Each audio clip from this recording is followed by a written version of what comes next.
The last time I saw my father, I was 18 years old, standing on the porch with a duffel bag and shaking hands, begging him to open the door. Tonight, I walked through the marble lobby of the downtown Hilton in heels he never saw me grow into. The A. Gold-lettered banner above the ballroom read, "Congratulations, Principal Richard Carter, 40 years of excellence." The air smelled like catered salmon and stale champagne. Inside, they were clapping, toasting him. Laughing at stories was written out of. I stood at the threshold for a moment just outside the double doors. My reflection stared back at me from the glass. The same sharp jaw he used to say came from his side of the family. I reached into my coat pocket and pulled out the envelope. Yellowed, creased down the center. My handwriting in blue ink, the letter. I wrote the night I left. The one they never let anyone read. I hadn't come to ruin his party. That would be too easy. No, I came because silence had protected him long enough. Because every lie he told about me had been accepted as fact. Because 10 years ago he said, "She ran away. She's never coming back." Well, I was back, and I brought receipts. The band inside started playing soft jazz. My cue. I slid the letter back into my coat, lifted my chin, and pushed the doors open. People turned. Their faces shifted from polite curiosity to frozen recognition. Glasses paused mid-air. The toast stopped mid-sentence, and at the center of it all, standing beside a giant photo collage of student awards and smiling class portraits, was my father. His smile vanished the moment he saw me, and I smiled right back. There was a time when my father called me his pride and joy. At school board dinners and parent-teacher nights, I was the golden girl. Valedictorian track, AP classes, flute solos at winter concerts. He'd walk down the halls of Carter High, his school, with a hand on my shoulder like I was his proof of greatness. That's my Emily, future lawyer, maybe Harvard if they're lucky. But behind closed doors, his praise had rules. I had to perform, always. Any grade below an A came with silence and cold eyes. If I missed a student council meeting, for a rehearsal he called it wasting potential. The year I turned 17, I started writing plays in secret. Just little scenes, mostly about mothers who left and daughters who stayed. One day, my drama teacher entered a piece into a regional competition, without telling me. I won. Juilliard sent me an email, full scholarship to their pre-college summer intensive. I waited 2 days to show my dad. I wanted to get the words, right? We were sitting at the kitchen table eating spaghetti. I said, "It's theater, but it's serious. It's real. This is what I want." He didn't look at me. He just twirled his fork and said, "I didn't raise you to chase dreams." Then he pushed his chair back and left the table.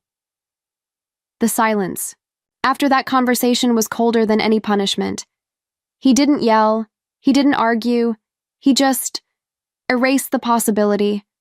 From that day on, I felt like I was living in someone else's version of me. I kept rehearsing quietly, out of the house. I filled out my own FAFSA. I worked shifts at a bookstore under a different name so it wouldn't show up on his taxes. By senior spring, I had a dorm assignment in New York and a train ticket. I left him a letter. 1 page, handwritten. I love you. I need space to think. I'll be home Sunday. I thought that would be enough. I thought he'd be angry, maybe even scared, but I never imagined this man, the one who used to cheer the loudest at my concerts, would choose to burn the whole bridge instead of just meeting me halfway. I came back Sunday afternoon like I said I would. The train ride home was quiet. I kept imagining his face, maybe worried, maybe softened by the space. I rehearsed what I'd say. "I'm sorry for scaring you. I just needed air, but I'm not giving up on this." But when I walked up to the front porch, my key didn't fit the door. At first I thought it was jammed. I jiggled it, tried again. Then I noticed the porch light was off. It was always on when someone was home. I rang the bell, knocked, waited, nothing. Called his phone. Straight to voicemail. Then I tried Mom's, also dead. That's when I looked to the right and saw it, my suitcase, sitting neatly beside the porch swing, zipped, labeled, like a forgotten donation. On top of it was a plastic bag holding my birth certificate, my social security card, and a yellow post-it note. You made your choice. Good luck. My hands went cold. I sat on the steps for hours. I couldn't stop staring at the door, like if I blinked, it would open. It never did. The neighbors walked past with their dogs, and I saw it in their eyes. Pity, disgust, confirmation. They knew. 2 days later, I crashed on my friend Leah's couch and logged into Facebook, and there it was. A status from my aunt, posted the same day I left. Please pray for our family. Emily has run away. She left a hateful note, and we fear she's with someone dangerous. The comments were endless. So sorry, praying. She always seemed troubled. Kids these days. He made it look like I ran off with an older man, that I left in anger, that I was unstable. My mom blocked my number. My drama teacher stopped replying to emails. 1 week later, my college acceptance was withdrawn after my transcript was marked incomplete. I hadn't just been abandoned. I had been disappeared, and no one, not a single person who once called themselves family, ever asked me what really happened. The first night I slept on Leah's couch, I cried into a hoodie I used as a pillow. By the third night, I learned how to cry without making noise. I got a job waitressing at a 24-hour diner on 6th Street, night shifts mostly. The kind of place where the coffee never runs out and no one asks you why your eyes are swollen. I scrubbed floors, took double shifts, and signed up for community college courses under a payment plan. No family, no FAFSA, no support. Just me, a secondhand laptop, and a bank account that never stayed above $50 for more than 2 days. I kept my head down, didn't tell anyone where I came from. When people asked about my parents, I said, they're back east. Technically, true. Emotionally, they were gone. What hurt more than the silence was how easy it was for everyone to believe I didn't exist anymore. No one came looking. No one even posted a photo asking if I was okay. It was like I'd never been part of their story to begin with. But little by little, I built something. I took acting classes at night, did lighting tech on weekends for off-Broadway shows. Eventually, someone read a monologue I wrote and said, "This isn't just good, this is yours." I wrote a one-woman show called Inheritance. It was about a girl erased by her own family. It played 3 nights in a black box theater in Brooklyn. Only 10 people came. But one of them was a columnist from the New York Times working on a piece about estrangement. She asked to interview me. I said yes. The article was called, What We Leave Behind When We Leave Home. My father's name was never mentioned, but I know he read it, because 3 days after it was published, someone tried to reset the password to my email. I didn't flinch. By then, I had moved into a small apartment of my own. I had friends who knew my real story, a life I had built, brick by brick, and still, the silence from home remained the loudest sound in my life. It started with a Facebook message from my cousin Mia. We hadn't spoken since I was 17. She was always the wild one. Bleach blonde streaks, skipped curfews, grounded more than she was free. But that night, she sent just 6 words. I found something. It's about you. I didn't reply right away. I stared at the screen like it was a ghost. 3 days later, curiosity overrode self-protection. I called her. Her voice cracked. I'm sorry I never reached out. I believed what they said, we all did. She told me she'd been helping her dad clean out their attic. Boxes of old tax returns, moldy holiday decorations, junk from when her mom taught kindergarten. At the bottom of one box, wrapped in a Ziploc bag, was a sealed envelope. It had my name on it. My handwriting, blue ink, slanted cursive I hadn't used in years. She opened it, read it, and realized everything she'd been told was a lie. I love you. I need space. I'll be back Sunday. No mention of anger, no threat. No disappearance, just a scared, respectful 18-year-old asking for time. Mia said her dad tried to play it off. Oh, that old thing? But she knew. He knew. They all knew. My father didn't just lie. He took the truth, my actual words, and hid them in a dusty attic like something shameful. And then he replaced them with a version that made him the victim. That night, Mia emailed me a scanned copy of the letter. I printed it, smoothed the creases, and stared at it for a long time. It was like finding the last puzzle piece to a life I'd been gaslit into forgetting. Not long after, the retirement party invite hit social media. Big celebration. Local school board, teachers, families, community leaders. A tribute to a legacy of integrity. I didn't cry when I saw it. I didn't scream. I just looked at the letter in my hands and thought, you buried the truth. I'm going to dig it back up, in front of everyone. I didn't decide right away. The letter sat on my desk for a week, next to a burned-down candle and a cup of cold coffee I never drank. Every time I looked at it, I thought about the silence that followed it, the birthdays missed, the college I never attended, the years I spent rebuilding something that was never supposed to be broken. Then I saw the RSVP form. It was posted on the school district's website. Join us in celebrating Principal Richard Carter's retirement. 40 years of service, leadership, and family. Family. That word felt like a dare. I used my middle name, Elaine, to RSVP online. One guest. No meal preference, no +1. I didn't need backup. I had the truth.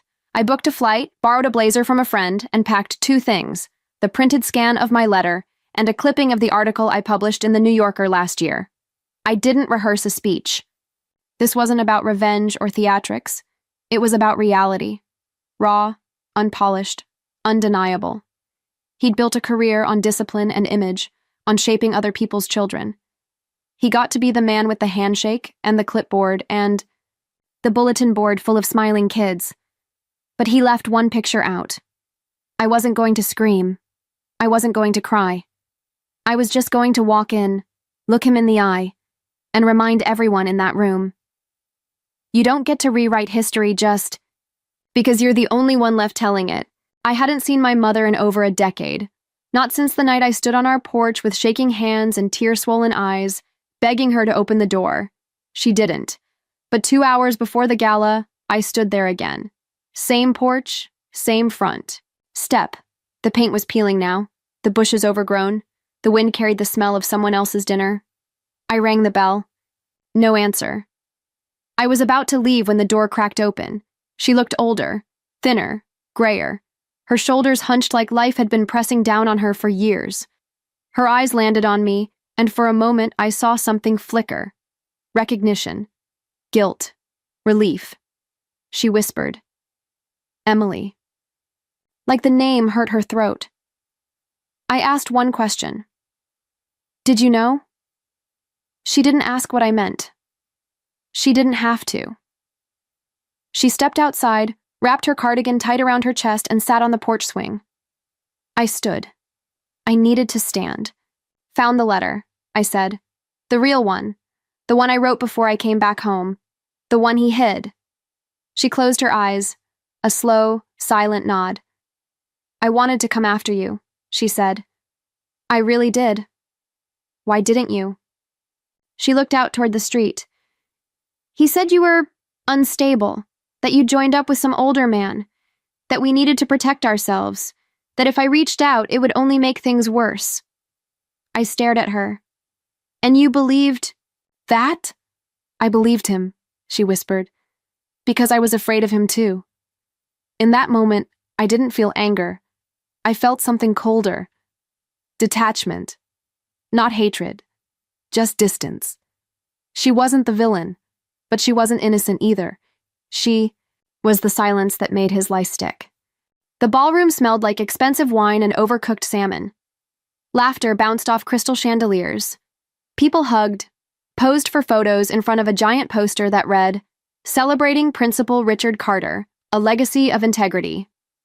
Stood near the back, close enough to hear the clinking glasses, far enough to stay invisible, until they called him up. 40 years of service, a mentor, a role model, a father figure to so many. He walked on stage in a tailored navy suit, smiling the way only men with unchallenged legacies smile. The crowd stood, clapped. Even the mayor was there. I let the applause settle before I moved, one step, then another. People turned as I approached, eyes widened, some faces lit with recognition, others with discomfort. And then he saw me. Richard. Carter froze. The color drained from his face like someone pulled a plug. I didn't look away. I reached the mic. He leaned toward me and whispered, "Emily, not here." But I was already speaking. "Hi, I'm Emily Carter, his daughter." Gasps, murmurs, forks paused mid-bite. I haven't been in this room or this town in 10 years. That's because 10 years ago, my father told everyone I ran away, that I was angry, that I disowned him. He told you I left a note. I pulled the envelope from my coat. This is that note. I read it slowly, clearly, so no one could pretend they didn't hear. "I love you. I need space. I'll be back Sunday." I looked out at the crowd. Familiar faces, teachers, neighbors, my old principal. Does that sound like someone who ran away? Silence, the kind that settles into your spine. Then, shifting chairs. Uneasy stares. A few people looked at Richard. One woman covered her. Mouth. He stepped forward. "Emily, that's not the full story." I held up a hand. "Don't. You told that story for 10 years. This is mine." A voice from the crowd. "Is that why she vanished?" Another. I remember praying for her. Then Mia stood up. She held a phone, displaying a scan of the original letter. "He hid it," she said. "For 10 years. He let us believe something that wasn't true." I watched it happen. The unraveling. His reputation, stitched so carefully together, coming undone thread by thread. Someone whispered, "What else did he lie about?" His jaw tightened. His hands shook. He looked at me like I'd lit the match. But I didn't burn anything. I just brought the truth. And the truth doesn't whisper. It echoes. Once the first crack appears, the rest comes down fast. He tried to keep smiling. Tried to salvage the moment, waving his hand like I was just some emotional interruption. But the room had shifted. People weren't looking at him with admiration anymore. They were looking at him like a stranger. One of his former colleagues, Mrs. Blake, the vice principal for 20 years, stood up and said, "I always wondered why you shut down the theater department so suddenly." Another man, an old guidance counselor, added, "You told us she had a breakdown, that she was dangerous." I didn't say anything. I didn't need to. They were doing it for me now. Even the school superintendent, the one who had just toasted him 10 minutes earlier, stepped away from the podium and folded his arms. He wasn't smiling either. Then someone near the back said loud enough for everyone to hear, "You made her disappear to protect your image." My father didn't speak. He looked around the room and saw the empire he built wasn't made of brick. It was made of borrowed belief, and belief once cracked doesn't hold. He finally stepped back from the microphone. No apology, no explanation, just a quiet retreat to his table where even my mother refused to meet his eyes. The slideshow kept playing behind him, photos of science fairs, graduation handshakes, awards ceremonies. But no one was watching anymore, because the story had changed, and so had the man. I didn't stay for cake. While people whispered and plates were cleared in silence, I slipped out the side door and stepped into the cool night air. The sky was a deep navy, and for the first time in years, I felt like I could breathe all the moss way down to my ribs. Mia followed a few minutes later. She didn't say anything right away. She just stood next to me on the curb, like we were waiting for a bus that wasn't coming. Finally, she said, "You were brave." I shook my head. No, I was overdue. We stood there quietly, the hum of traffic in the background, the gala muffled behind thick hotel walls. It felt like standing outside a funeral, except no one had died. They'd just been seen for who they really were. "I think I spent years just wanting someone to believe me," I said, and I realized I didn't need belief. I needed the silence to stop. Mia nodded. "You ended it." "No," I replied. "I reclaimed it." I looked down at the envelope in my hand. The letter that was never meant to disappear. The words that were never meant to be buried. I didn't need to hand it to anyone. I didn't need my father to read it. He'd already heard every word. And so had they. I turned to Mia and smiled. He built his legacy on silence. I took it back. Then we walked away. Not as exiles, not as victims, but as women no longer living in someone else's story.